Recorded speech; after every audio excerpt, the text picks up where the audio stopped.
What I'm about to show you will change the way you think about the safety of Jews in New York.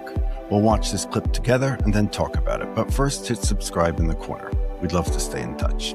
Savage Nation, I'm Michael Savage.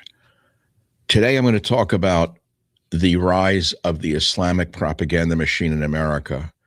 We've all heard of AIPAC, and many on the right have taken that bait and said, all the problems in America, all the problems in the world are because of AIPAC, Zionists, and Jews. Now, how did this happen? Can that be true? All the problems in the world, the fight between India and Pakistan, Jews, Zionists. The fight between Ukraine and Russia, I got it, Zionists, Jews. Now, I've known the left has hated the state of Israel for my entire life. That's a given. But I really didn't expect the MAGA movement to be infested by the same psychosis where you can blame the, quote, Jews for everything, but you don't call them Jews. You call them Zionists.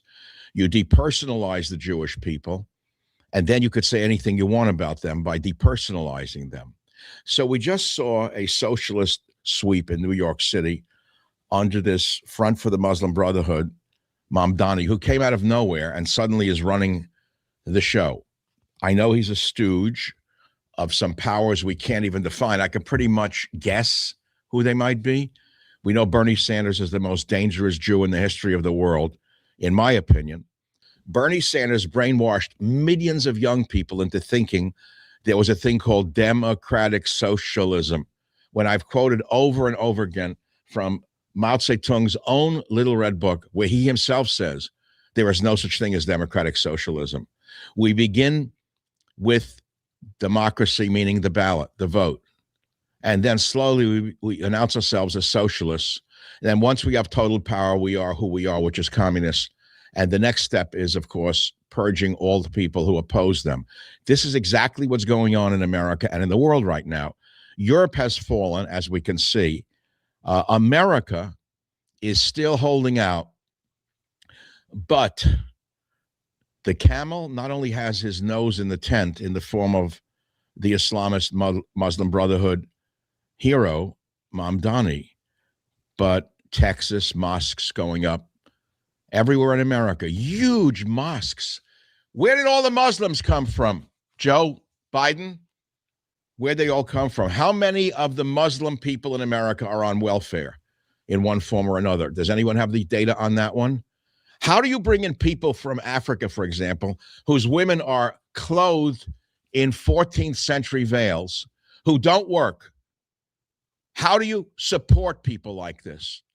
How do you let them into a country when they take over every country they go to? How? So let's focus for a moment on the main question today. We keep hearing from the dummies out there that it's all AIPAC, AIPAC, AIPAC. I was not shocked. I was disappointed yesterday when I saw that Alex Jones has suddenly become a spokesmouth for the Islamists, along with, of course, Tucker Carlson a long time ago. Something happened to him. Now, remember, I had Tucker on my Newsmax TV show. He was my first guest. He used to be a reasonably smart, conservative guy, and now suddenly he's become one of the most fomenting loudmouths I've ever seen against Jews. Not Jews, of course. In fact, some of his best friends are Jewish. That's an old joke, where the racists used to say, why are you anti-black? They'd say, oh, I'm not anti-black. Some of my best friends are black. That's Tucker Carlson. Some of my best friends are Jewish. The new code word for Jew is Zionist.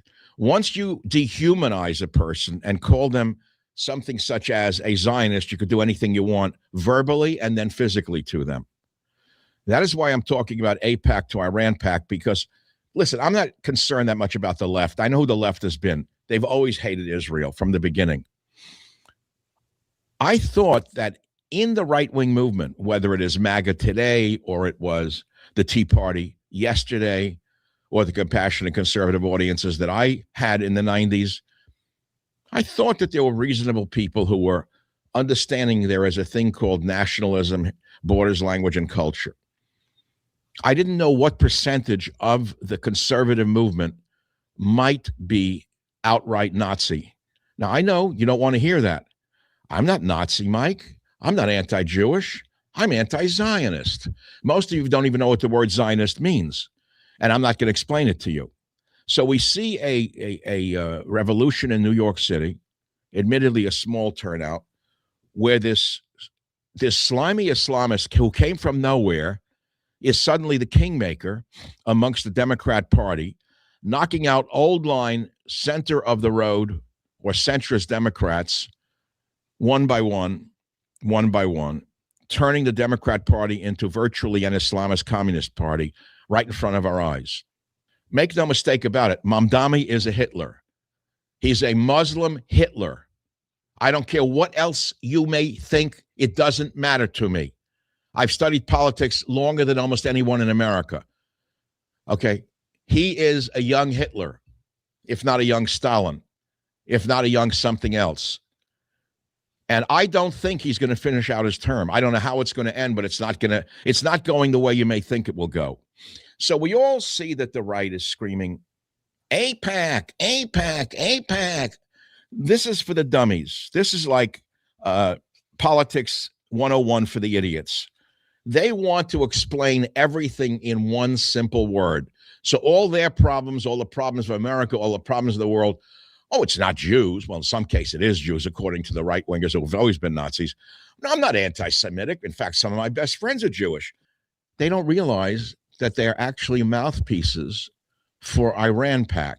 Michael Savage is absolutely brilliant. And what he's saying over here is that anti-Zionism, anti-APAC is just another word for anti-Semitism. Because then once you give it a label, it is no longer a person. While that is absolutely true, I think it would still be important for us to examine what Zionism is, and then we could understand what anti-Zionism is. Because what I've been saying quite often is that anti-Zionism is exactly what it is. It is the disagreement with the Jewish people's ability to be able to be a part of the prophecy. You see, if the Jews returning to this land is the fulfillment of the prophecy that Ezekiel said will return, and in Deuteronomy 30 it says that we will return from the exile, and if that is what is happening, and it is happening and it is real, that creates a problem, because then everything else in the prophecies will come true.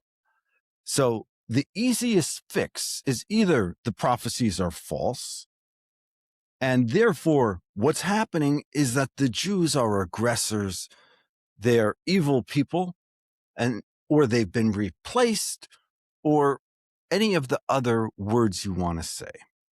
So really, the narrative that's being addressed over here is the Iranian Shiite 12er Muslim ideology that the world has to end with the final imam coming out of the well, and this being this day of judgment where all people in the world will either, all the infidels will either have to accept their faith or go to hell.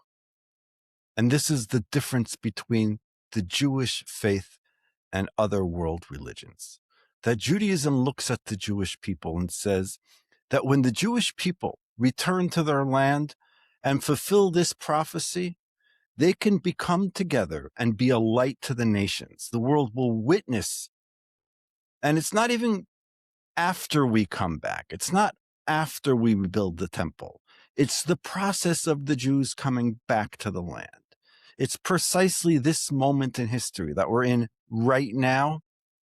It's precisely this anti-APAC, this anti-Zionism, all these excuses for why the Jews cannot be in Eretz Yisrael, cannot return to their land, cannot be of Zion. Zion is the place where the Jews return to. So if you're anti the place, so you're anti the fulfillment of the prophecy. That instead of saying, Am Hashem Elo Me'artza Yisrael, instead of saying this is the Jewish people who left Israel and they're God's people who were forsaken from the land, the nations will say, these are the Jewish people who God returned to their land. And instead of saying, we remember the Exodus, they'll remember the final redemption, the redemption of the Jewish people returning, the ultimate tshuva, coming back to Eretz Yisrael. And the nations of the world witnessing this will understand and accept Hashem's mitzvot, the 7 Noahide laws, and humanity will begin to repair the damage of the sin of Adam and Eve. Thank you so much all for watching from the holy city of Ramat Beit Shemesh here in Israel. Shalom.